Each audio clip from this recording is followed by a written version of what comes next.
Jacob para entender el deseo de Dios, para saber que ser una iglesia de multitudes no tiene que ver con construir una organización y un nombre. Eso es parte de un proceso, pero no tiene que ver con eso, sino que tiene que ver con que el reino de los cielos se establezca en la vida de los hombres. Cuando Dios le habla a Abraham, le dice que él será padre de muchedumbre, dice al final, y en ti serán benditas las familias de la tierra. Así que entonces entendemos que cuando Dios le habla a Abraham de multitudes, le está diciendo que verdaderamente de su descendencia crecería todo un pueblo, pero que el propósito de ese crecimiento era bendecir la tierra o a las familias de la tierra.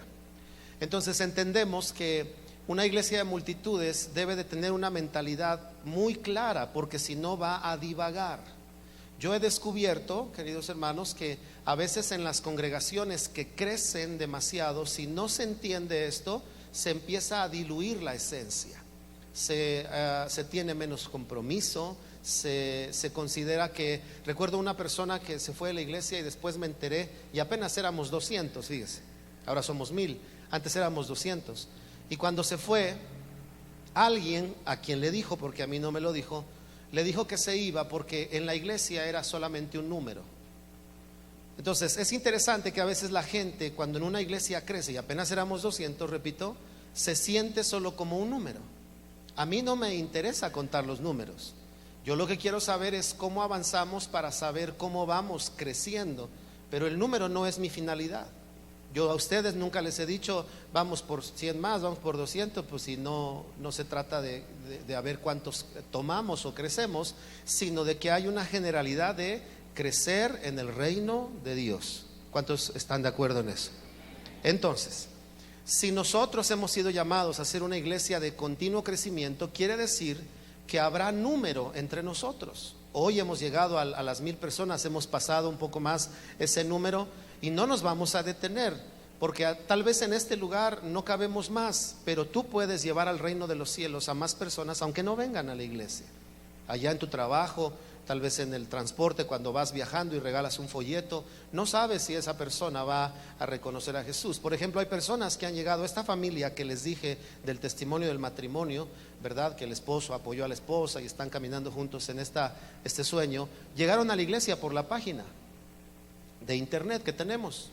Ellos estaban buscando una iglesia y dice que en la mañana del domingo ella se levantó y empezó a buscar y le vino a la mente la palabra restauración, la escribió y la primera página que se abrió fue la de la iglesia. Ellos viven en Tecámac, ¿verdad? Y entonces, ¿en Ojo de Agua? Bueno, por algún lugar, pero no viven aquí cerquita, pues. Y entonces la vieron y ella le dijo a él, oye, ¿y si vamos? Pues vamos. Y llegaron a la iglesia, ¿verdad? Es decir, que no necesariamente tenemos que estar en un solo lugar para ser una iglesia de multitudes. Nosotros tal vez tengamos un auditorio hoy para 400 y tal vez mañana para 1000 o 2000 o 3000, pero ese no va a ser nuestro tope, porque el deseo de Dios no es ese. El deseo de Dios es que las familias sean benditas a causa de ¿qué? De la obra redentora por medio de la sangre de Jesucristo, para que tengan eternidad en la presencia de Dios. ¿Estamos hasta aquí juntos? Ahora, como hablamos de Abraham, Isaac y Jacob, veíamos ciertos factores en ellos, pero dejamos asentado algo hace 15 días y decíamos que este deseo de Dios de convertir o de hacer en Abraham bendición para la tierra iba a operar a través de la paternidad, porque Abraham no tenía hijos, le dice a Dios, solo tengo este siervo que es el que me va a heredar, y Dios le dice, no te va a heredar él, vas a tener un hijo. Ahí queda establecido que lo que Dios iba a hacer, iba a utilizar la dinámica de la paternidad. En el primer culto hablé que la paternidad tiene por lo menos dos líneas o dos integrantes, el padre y el hijo. Y hablamos de la importancia de entender, ¿verdad?, el perfil de los hijos y el propósito de ser hijos. Eso hablé en la primera reunión para que usted lo escuche en la semana. Espero y lo invito a que lo haga. Pero ahora quiero hablarles de los padres. Quiero repetir, para poder hacer lo que Dios quería hacer, estableció una dinámica, y esa dinámica era la paternidad. Ya existía, pero Abraham no era padre, había esterilidad en Sara. Entonces Dios tiene que tomar la capacidad que podía tener, pero que estaba velada por causa de la esterilidad, y hacerla funcionar, y le dice: tú serás padre para que mi palabra en ti se cumpla. ¿Cómo es que se cumple entonces el deseo de Dios de establecer su reino en la tierra, según esta historia de Abraham? A través de la paternidad. Digan todos fuerte: paternidad. Dígale a alguien: debemos ser buenos hijos para después ser buenos padres. Dígaselo. Ok. Así que en esta primera reunión, o en esta segunda reunión, primera por lo que voy a hablar, quiero hablar o comentarles quién puede ser un padre. ¿Quién? Y en la tercera reunión voy a hablar de los rasgos y las funciones de un padre. ¿Ok? Cuando nosotros pensamos en la paternidad, entendemos de manera natural, de manera obvia inclusive, que la paternidad es la capacidad que Dios le da al hombre para reproducirse. 1. 2. Para trascender, ¿verdad? Por ejemplo, mi padre nunca predicó, pero me engendró junto con mi madre. Y aunque él nunca predicó, tiene un hijo que predicó la palabra de Dios. Mi padre no ha estado en lugares donde yo estuve o he estado, pero tuvo un hijo que ha estado donde él nunca pudo estar. Es decir, trascendió, fue más allá de donde él estaba. El deseo de todo padre, espero que todos estemos de acuerdo, todos los padres que estamos aquí, es que a nuestros hijos les vaya mejor. ¿Verdad que sí? Que les vaya mejor, que tengan mejores oportunidades, que lleguen más lejos de donde nosotros hemos podido llegar. Ese es nuestro deseo. Imagínate cuál es el deseo de Dios. Va mucho más allá que el nuestro. Así que cuando vemos paternidad, vemos multiplicación. La multiplicación se define como la reproducción de algo de la misma especie, ¿verdad? No de especies revueltas, sino de la misma especie. Cuando hablamos de multiplicación, segundo, hablamos de crecimiento y extensión. Y cuando hablamos de extensión, hablamos de ejercer dominio y gobierno, todo ligado a la paternidad. Cuando hablamos de paternidad, también hablamos, como acabo de decirles, de trascender, de ir más allá. Cuando hablamos de la paternidad, hablamos también del hecho, por ejemplo, si vamos a la historia de Noé, vemos que Noé vuelve a poblar la tierra por la virtud de la paternidad. Pudo volver a reproducirse, y lo que se había acabado, ¿verdad?, que era la raza humana, volvió a desarrollarse. Eso lo podemos mirar en la paternidad. Así que vemos la importancia de ella. Pero entonces, ¿quién puede ser un padre? De eso quiero hablarle. ¿Para qué? Para que nosotros cuidemos este contexto o este perfil o este escenario, y entonces podamos funcionar en nuestro momento como padres espirituales de alguien. ¿Ok? Bien. Lo segundo que les voy a decir es a quienes se les conoce como padres según la Biblia o según inclusive la historia. Se le conoce como padres a los que enseñan, ¿verdad? Y hablamos, por ejemplo, de los padres de la medicina, porque ellos fueron los pioneros de cierta área y enseñaron lo que aprendieron. Entonces hay paternidad por causa de la enseñanza. También hablamos de padres de aquellos que engendran. Por ejemplo, nosotros en la vida cristiana tuvimos a alguien que nos habló de Cristo. A esa persona tú la puedes conocer o denominar como el padre espiritual que te engendró. Ahora, te pudo engendrar porque Dios le dio vida a él y lo engendró. No es la fuente de tu vida, sino es la herramienta o el vehículo para que tú fueras engendrado en el reino de los cielos. Pero tal vez muchos de ustedes ya no tienen ni contacto con la persona que los llevó a los pies de Cristo, pero a ellos también se les considera padres, a los que engendran.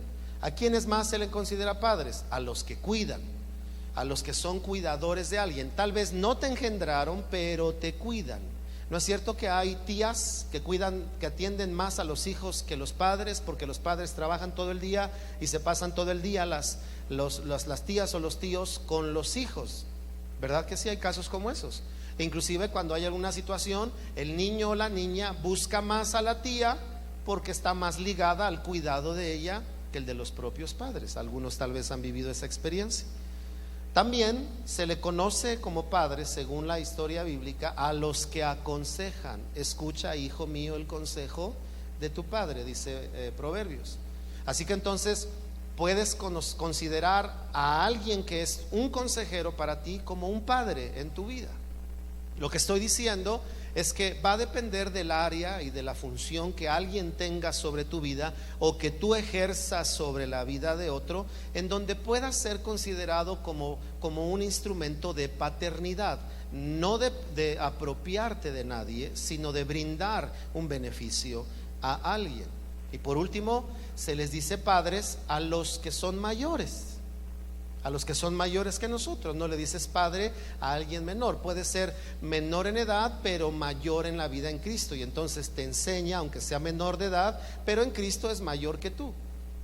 Entonces, esto nos enseña de entrada ciertos perfiles o ciertos aspectos del perfil de los padres. Lo voy a repetir.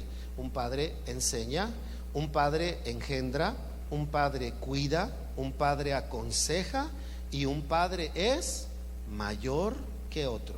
Ahora repítaselo a alguien, por favor.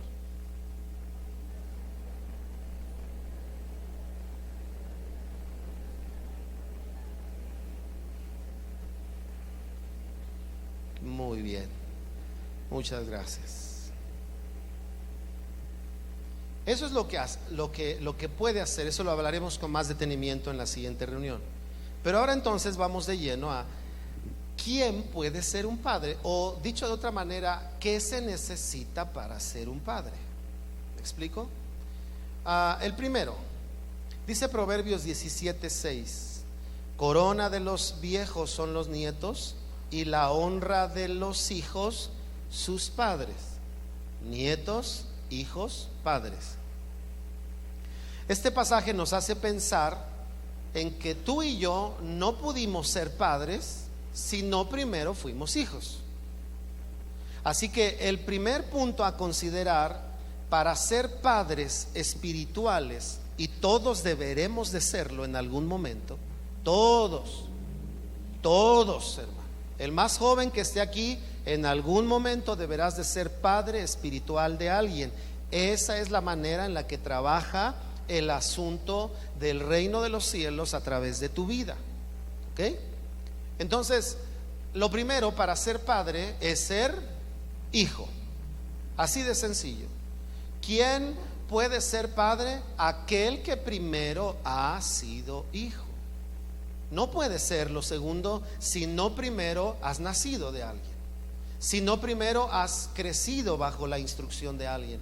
¿Sabe qué es lo que pasa a veces en la iglesia y en otras áreas? Pero en la iglesia pasa que la gente engendra hijos, pero no se conduce como padres. ¿Por qué no se conduce como padres? Muchas veces porque no ha sido hijo de nadie y no sabe cómo ser padre. A ti te ha pasado, o a algunos de nosotros nos pasó. Si tú no creciste cerca de tus padres, hay muchas cosas que tú te preguntabas cuando tuviste a tus hijos, y cómo se hace, y qué hay que hacer y qué no hay que hacer. Hay cosas que no conociste en tu relación como padres. Por ejemplo, cuando yo nací, mi padre tenía 40 y algo de años. De tal manera que cuando yo era niño, ¿verdad?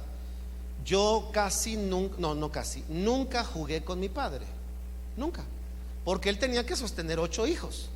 Así que un padre que sostiene 8 hijos casi nunca va a estar con sus hijos. Bueno, en ese tiempo. Porque mi padre se iba muy temprano, yo me iba a la escuela, regresaba, y yo recuerdo que él regresaba a las 8 o 9 de la noche, lo veía llegar, lo saludaba, pero no había tiempo para jugar con él. Así que cuando llegué a la adolescencia tampoco tuve mucha cercanía con él. No le conté de cuando mi esposa andaba detrás de mí, no sabía yo qué hacer con ella. No le conté eso porque no había mucha comunicación. No porque no lo quisiera, sino porque no hubo una relación de padre e hijo. Aunque me engendró, no había cercanía. Entonces, cuando creces, tú te das cuenta, por ejemplo, de cómo esos rasgos nos afectan. Por ejemplo, hay gente que en su relación con sus padres fueron muy, ¿cómo decirlo? Muy secos. Entonces, si contigo fueron secos, es muy probable que tú seas o el otro extremo porque te quisiste escapar de ser seco con tus hijos, pero a veces te vas hasta el otro extremo, que les concedes todo y les das todo, y eso no está bien. O eres igual que como te formaron, seco, y no sabes abrazar, ¿verdad? Abrazas muy diplomáticamente, así de hola hermanito, pero no sabes apretar a tu hijo en tu pecho porque no lo aprendiste como hijo. ¿Me explico? No porque no quieras o no porque no puedas, sino porque no sabes. ¿Por qué no sabes? Porque no lo viviste como hijo. ¿Cuántos de ustedes han repetido cosas buenas con sus hijos por lo que aprendieron? Yo me acuerdo, por ejemplo, que cuando era pequeño, tú te acordarás de tus historias, te platico esta. Cuando yo era pequeño, el que me cuidaba era mi hermano el mayor. Entonces, él tenía un hábito. El hábito era que a la hora de comer, él me sentaba en la silla y me ponía 2 sillas a los lados. No para que no me bajara, porque no me bajaba pues, sino para hacerme casita. Y me decía, ¿quieres una casita? Yo le decía sí, me ponía 2 sillas. Luego agarraba el bolillo, me acuerdo, y me lo empezaba a partir en pedacitos y me los ponía alrededor de mi plato. Ahora, usted debe de saber que cuando mi hermano se enteró que yo iba a nacer, dice mi mamá que él pateó la puerta y dijo, ¿otro hermano? Así dijo, le dijo a mi mamá, pero mamá, ¿cómo cree? ¿Otro niño a estas alturas de tu vida? Le dijo a mi madre. Entonces, lo asombroso fue que cuando yo nací, a él le surgió un corazón paternal y él fue el que me crió. Él cuidaba mis tareas, él me llevaba a la escuela, él todo. Entonces, él me daba de comer así. Cuando mis hijos nacieron, ¿verdad? Empecé a hacer lo mismo. Los sentaba, les ponía sillas, agarraba el bolillo y se los partía en pedazos chiquitos. ¿Me explico? No porque yo haya soñado toda la vida y dije, cuando tenga hijos les voy a hacer casita, no, sino que se quedó dentro de ti. ¿Me explico? Entonces, cuando nosotros no conocemos o no nos desarrollamos como hijos en la relación con Dios y como hijos en la relación con alguien, a veces no tenemos la base para entonces ser padres. Por eso es importante, yo te dejaría esta pregunta, ¿verdad? En el contexto de la enseñanza, ¿de quién eres hijo? En el consejo, en el sentido del consejo, ¿de quién eres hijo? Porque si tú has crecido solo, eso no está bien. Claro, algunos dirán, pastor, pero tenemos a Dios como nuestro Padre. Claro, pero Él siendo Padre estableció padres en la tierra. ¿Me explico? Tú no naciste, ¿verdad?, como el Señor Jesús, por obra del Espíritu Santo. Tú naciste por el Padre que te engendró y Dios lo estableció así. Entonces, hágase esta pregunta: ¿hijo de quién soy? Si tú no encuentras a quién, es tiempo de que desarrolles una relación de hijo. En la iglesia hay líderes y los líderes tienen la responsabilidad de cuidar de manera paternal. No les tienes que decir padres, por favor, no es necesario. No le diga padre mío, y carros de Israel y gente de caballo. No les digas así. No es necesario. Le puedes decir hermano. A mí la gente cuando me dice hermano, ya mero se da de golpes en la boca. Y yo les digo, está bien que me digas hermano, soy tu hermano. No, pero es pastor. Claro, soy pastor, pero soy tu hermano, porque somos hijos del mismo Padre Celestial, ¿no es cierto? Bueno, entonces, ¿quién puede desarrollar paternidad? El que primero es hijo. Y si eres hijo, entonces hay que aprender a ser buen hijo. Pablo dijo de Timoteo en capítulo 1, versículo 2 de 1 de Timoteo: Timoteo, verdadero hijo en la fe. Hay que ser hijos, porque hijo no solamente es haber nacido de alguien. Hay hijos que nacen de alguien pero no se acuerdan de los padres hasta que tienen necesidad de los padres. Hay que acordarse de los hijos para honrarlos, para ayudarlos, ¿verdad? Para sembrar en los padres. No solamente los padres deben de sembrar en los hijos, sino que también los hijos pueden honrar a los padres, desde luego. El asunto es que para ser padre primero hay que ser hijo. Eso es bien importante, hermanos, Claro, tienes la paternidad del Espíritu Santo sobre tu vida, pero te aseguro que necesitas. Yo me doy cuenta, hermanos, cuando hablo con la gente, viene la gente, es que yo pienso, yo creo, es que yo... No, mira, no. La Biblia dice esto, así. Este pasaje que me estás diciendo no es por ahí, habla de esto, es de esta manera. Ahora entiendo. ¿Qué es lo que funcionó? La paternidad, ¿en qué sentido? En la enseñanza. Y solos no, hermanos, la Biblia dice claramente, ay del solo, porque si cae, ¿quién lo levanta? Dígale al que está a su lado, no debemos estar solos. Segundo, Romanos 4:19. No es cierto, primero Hebreos 5:12 dice, porque debiendo ser ya maestros, recuerde que le dije que padre era aquel que enseñaba, porque debiendo de ser ya maestros o padres, después de tanto tiempo, tenéis necesidad de que se os vuelva a enseñar cuáles son los primeros rudimentos de las palabras de Dios, y habéis llegado a ser tales que tienen necesidad de leche y no de alimento sólido. Segunda consideración de quiénes pueden ser padres o qué se necesita para ser padres: madurar o crecer. Es importante que nosotros crezcamos. Si lo viéramos desde el punto de vista biológico, un niño no puede engendrar. Es hasta que llega a la edad, ¿verdad?, de la adolescencia, donde comienza a desarrollar la capacidad reproductiva en él, ¿verdad?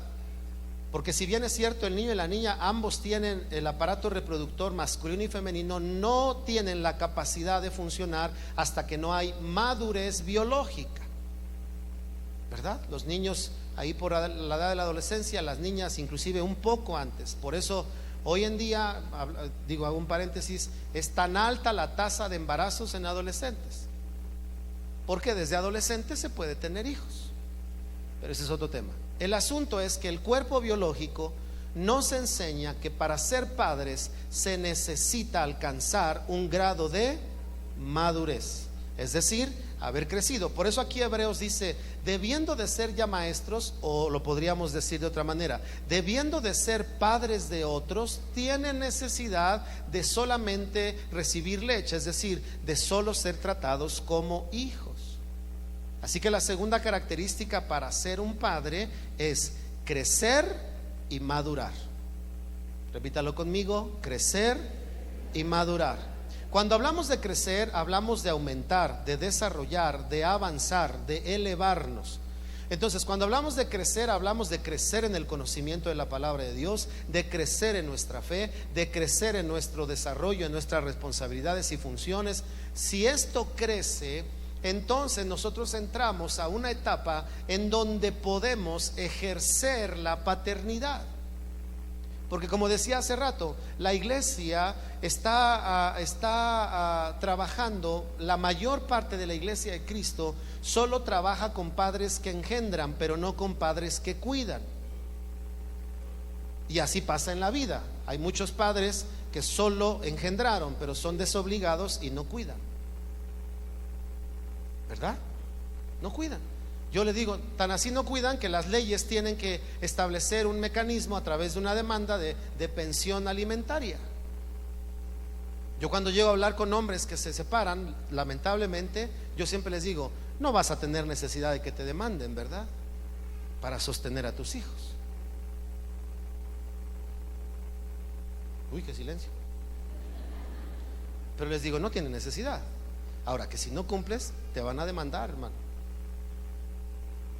Y hay quienes sí, hay quienes no, porque pudieron tener hijos, pero no los cuidan.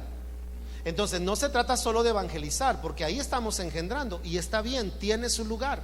Pero por eso yo he dicho que el evangelismo más efectivo es el personal, porque se te da la posibilidad de establecer un compromiso con alguien.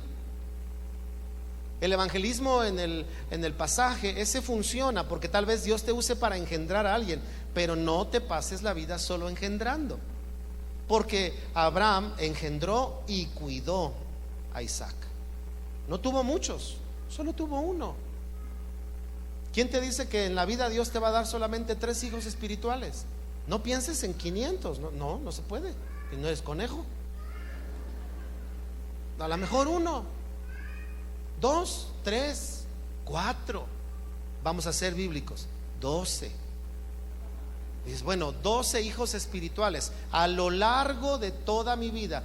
Pero a esos 12 los enseñé a amar a Dios, les enseñé la palabra, los fundamenté en el Evangelio, los ayudé a crecer, los revestí con la autoridad que Dios me dio, los impulsé, y ahora ellos hacen lo propio con los hijos que ellos tienen.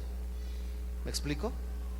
Porque la otra parte de solo engendrar, como dije hace un momento, es la que muchos hombres hacen. Tienen hijos pero no los sostienen. Tienen hijos pero no les dan. Son como los maderos de San Juan.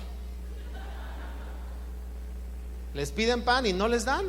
Les dan un hueso de veras. Y yo digo, ¿qué onda con esos papás? Desobligados a más no poder, siempre con excusas. Ay, es que el doble no circula. Ay, es que el ozono. Ay, es que no sé, y excusas en lugar de cumplir como padres. Por eso es necesario crecer y madurar. Crecer y madurar. Hermano, tú no puedes pensar que la vida cristiana consiste solo en una rutina, sino que consiste en un proceso. Y el proceso tiene una finalidad. La rutina no. La rutina la puedes tomar, pero no sabes ni para qué es. Les he contado, hace poco les conté la historia que ustedes deben de conocer, de la familia que le cortaba la cola al pescado para freírlo. Y se los voy a repetir porque algunos tal vez no lo sepan. La mamá cortó la cola del pescado o del pez, sí, pescado, y lo metió al sartén. Así que la niña lo vio y le dijo, mamá, ¿por qué le cortas la cola al pescado? Y la mamá le dijo, no sé, así le hacía tu abuelita. Iba con la abuelita, abuelita, ¿por qué le enseñaste a mi mamá que le cortara la cola al pescado para freírlo? Y le dice a la nieta, no sé, así lo hacía mi mamá. Y todavía vivía la bisabuelita. Entonces va con la bisabuelita y le dice, oye, abuelita, ¿por qué les enseñaste a tu hija y a mi mamá a cortar la cola al pescado? Y le dice la bisabuelita, ay, hija, es que cuando yo era chica mi mamá tenía un sartén y no cabían los pescados, y entonces le cortaba la cola para que cupiera.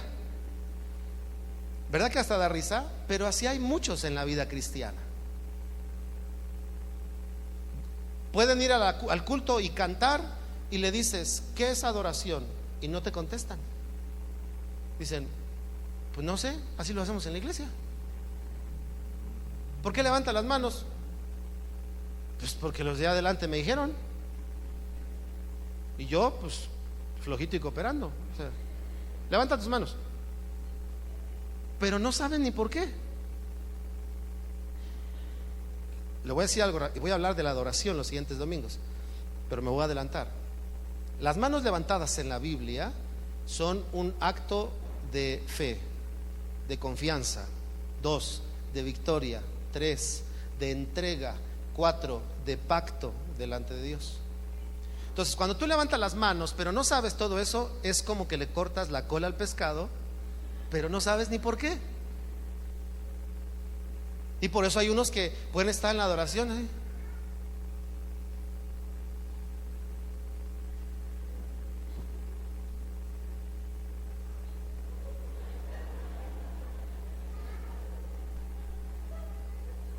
¿Y por qué estás así? Ah, ya se tardaron. Porque no saben ni qué onda con la adoración. ¿Por qué causa? Porque está faltando crecimiento.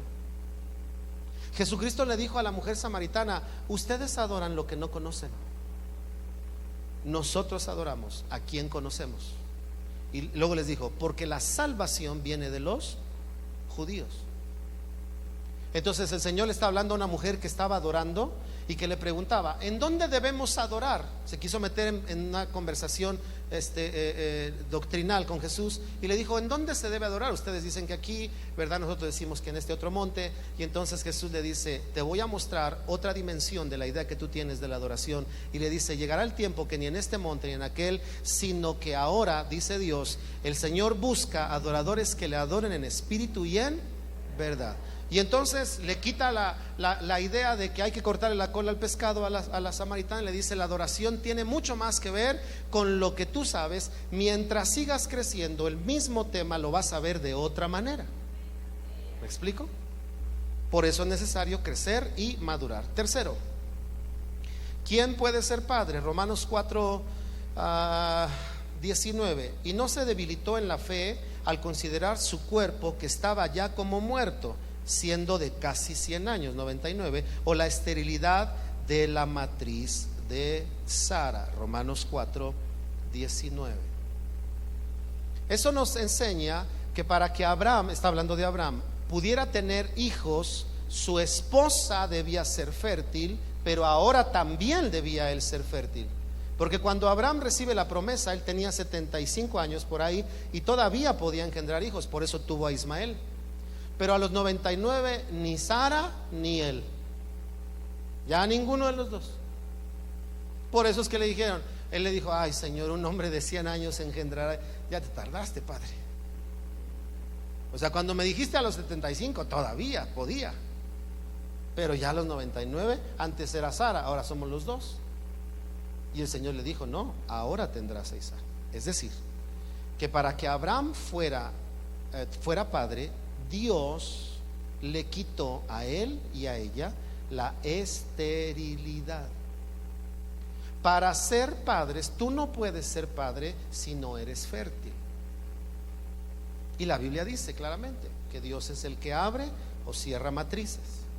Él es el que puede hacer fértil o el que decide no darle hijos a alguien. Él lo decide. Pero aunque no tengas hijos biológicos, en el reino puedes tener hijos.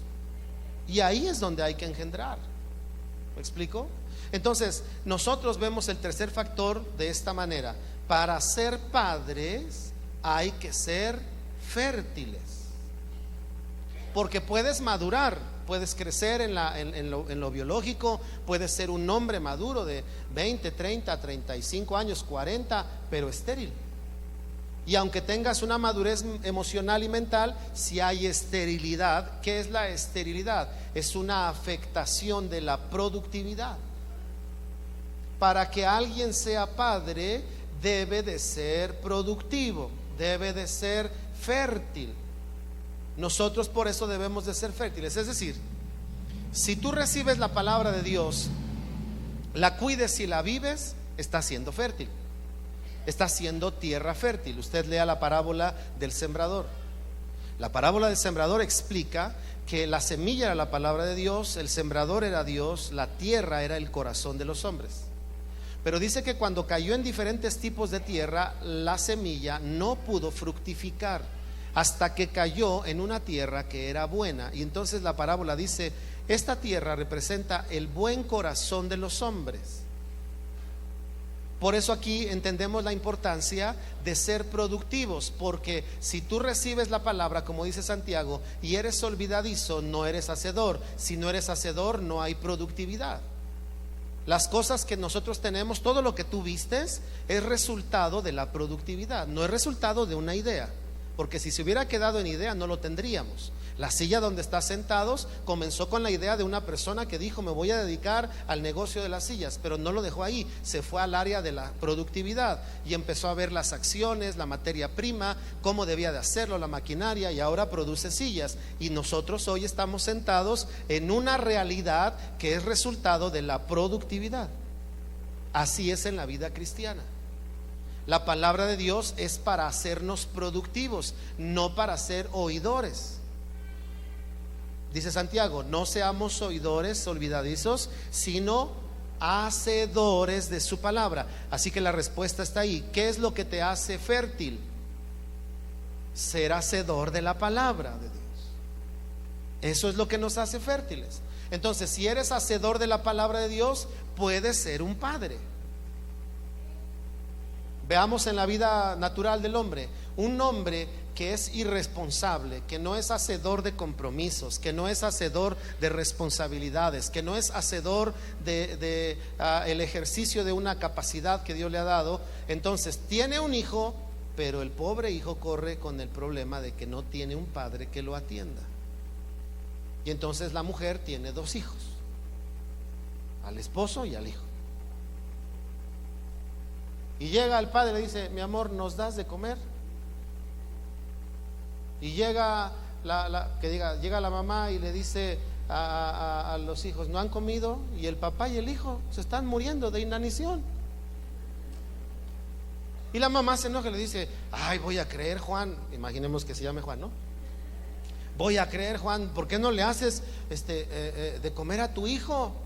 Ay, no, mi vida, es que a mí no me sale. En lugar de, pues por lo menos cómprale unas sabritas y hazle un taco con tortilla con sabrita, algo. Pero no te mueras de hambre, porque eres hacedor de algo, ¿me explico? Pero si no somos hacedores, entonces quedamos sin fruto. Por eso es importante que cada vez que nos reunimos, queridos hermanos, el tema que escuches no lo dejes en una reflexión y meditación, porque eso es sin fruto.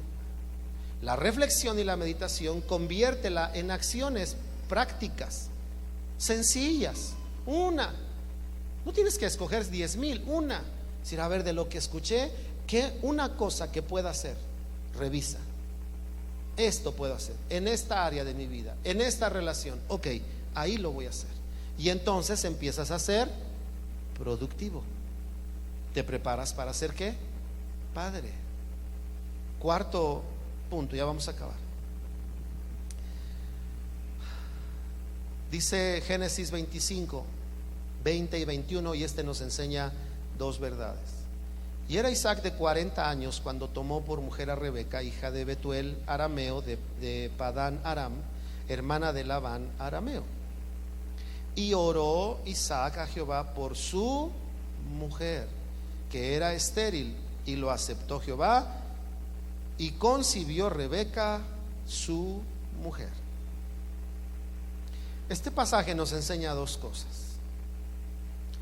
En el contexto de la palabra de Dios, los hijos se tienen en el matrimonio.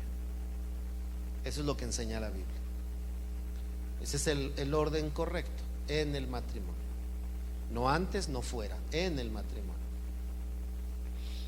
Y entonces, cuando nosotros vemos este escenario, nos damos cuenta que los que en el orden de Dios pueden tener hijos son los que están casados.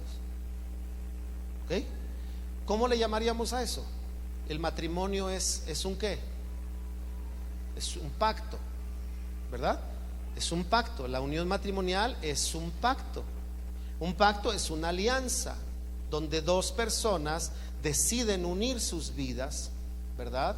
Delante de Dios. Y ahí estamos en la boda y yo, Agapito Pérez, prometo serte fiel en las buenas y en las malas, ya sea que subas de peso o que bajes, ya sea que se te salga la lonja o no, te amaré, te honraré, bueno, eso no decimos, pero eso debiéramos decir. El asunto es que haces un voto y el voto está ligado a tu pacto, y el pacto es igual a alianza, y alianza es igual a compromiso.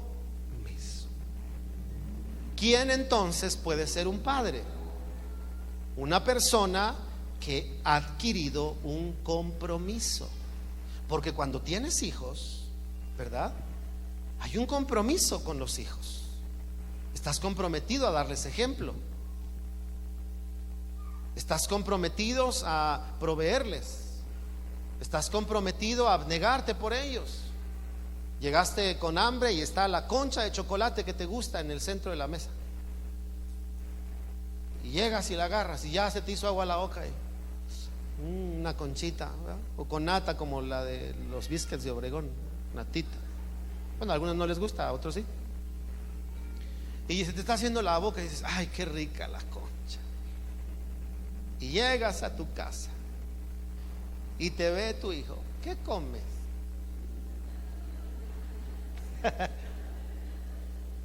Tú ya sabes por dónde va.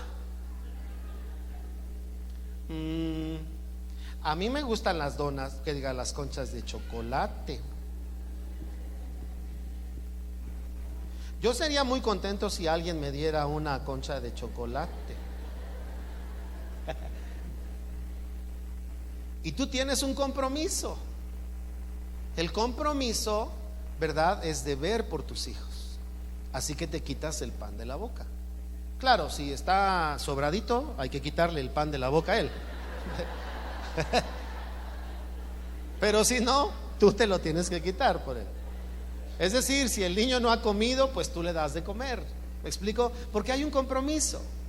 Entonces, la iglesia debe de entender que entrar a la paternidad no es el hecho de que el día de mañana alguien te diga papi, papi, papi, y te sientas orgulloso por mirar a la prole de hijos que tienes. No, es que ser padre es cumplir con una función que Dios te da y que tiene que ver con su reino para establecerlo en las familias de la tierra, de tal manera que cuando tú adquieres compromiso con la vida, con Dios, adquieres compromiso con lo que sabes, estás en el camino para ser un buen padre. Hay algunos que no se casan porque no quieren el compromiso con la mujer. Hay algunos que vienen a mí y me dicen, ay, ¿qué diferencia el papelito y el no papelito? Y le dije, pues tan grande es tu amor que no puedes firmar un papelito.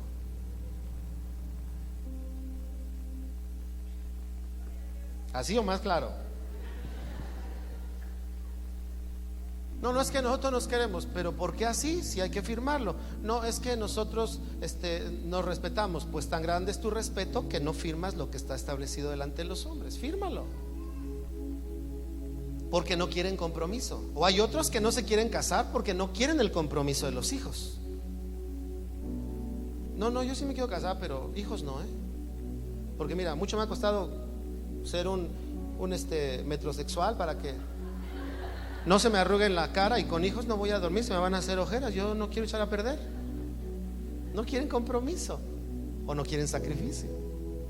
Hermanos queridos, ser padre espiritual de alguien es un compromiso, pero vale la pena. Vale la pena. ¿Sabe que a mí cuando me habla la gente para quienes soy padre espiritual, son como los hijos? Te hablan a la hora que ellos consideran, pero a veces la hora que ellos consideran, tengo el pan en la boca, estoy a punto de comer, apenas llegué a descansar, apenas me estoy sentando y suena el teléfono. ¿Y qué haces? Ay, no. Si estás cansado, y a veces contesto, hola, bueno, sí, ¿está cansado, pastor? Sí, hijo, pero dime, pues ya me molestaste, así que hablo. No, no es cierto. No es cierto.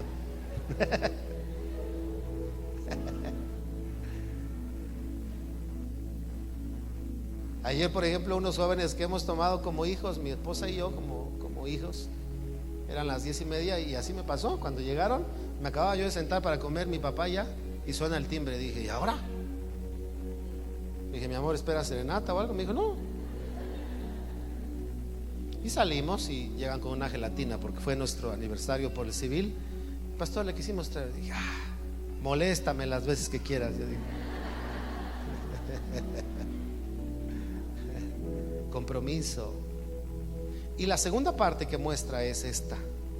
Dice que la esposa de Isaac, Rebeca, no podía tener hijos y le pidió a Dios, dice, y le concedió Dios hijos. Con esto voy a cerrar, queridos hermanos, porque esto hay que entenderlo muy bien. Yo he visto que hoy en día la paternidad espiritual se ofrece, y la paternidad espiritual a veces por la necesidad de la gente la busca. Pero cuando tú ves la Biblia, ni el padre escoge al hijo, ni el hijo escoge al padre. ¿Tú escogiste al padre que tienes? No. ¿Tú escogiste cómo es tu hijo el que tienes? No. Así Dios te lo dio. La paternidad es un asunto de que Dios te conceda. Por eso hablar de paternidad es, Señor, úsame como tú quieras, con quien tú quieras, Señor. No voy yo a escoger. Dice la Biblia que Jesús, antes de tomar a los 12 apóstoles, dice que estuvo orando toda la noche. Pero tú te acuerdas cómo terminó la historia cuando Jesús reporta a los 12 apóstoles. Le dice: Señor, ninguno de los que me diste, no dice de los que escogí, ninguno de los que me diste se perdió, solo el vaso de perdición. Así que ¿quién se lo había concedido? Dios. Hablar de paternidad espiritual es de una concesión que Dios te da. Eso es un privilegio, hermanos, porque Dios podría tenerlos a través de otros, pero los quiere cuidar a través de ti. Entonces necesitamos desarrollar este perfil para prepararnos para la paternidad. Así que cierro diciendo esto: una iglesia de multitudes es la que está entendiendo no el tener una gran congregación, aunque eso puede ser parte, y aquí Dios lo está haciendo y seguiremos avanzando, estoy seguro de eso. Sé que tendremos otros espacios, sé que tendremos más personas que vengan al conocimiento de la palabra de Dios, nuevos, aquellos que tienen que restaurarse, estoy seguro. Y así como hemos llegado al 1000, llegaremos a los 2000 y a los 3000, estoy seguro, no tengo duda de eso. Pero no perseguimos eso, porque podemos tener un lugar para 3000, pero no quiere decir que eso seamos todos. Quiere decir que esos 3000 desarrollen la mentalidad de ser buenos hijos, pero también llegar a ser padres. Estamos por comenzar con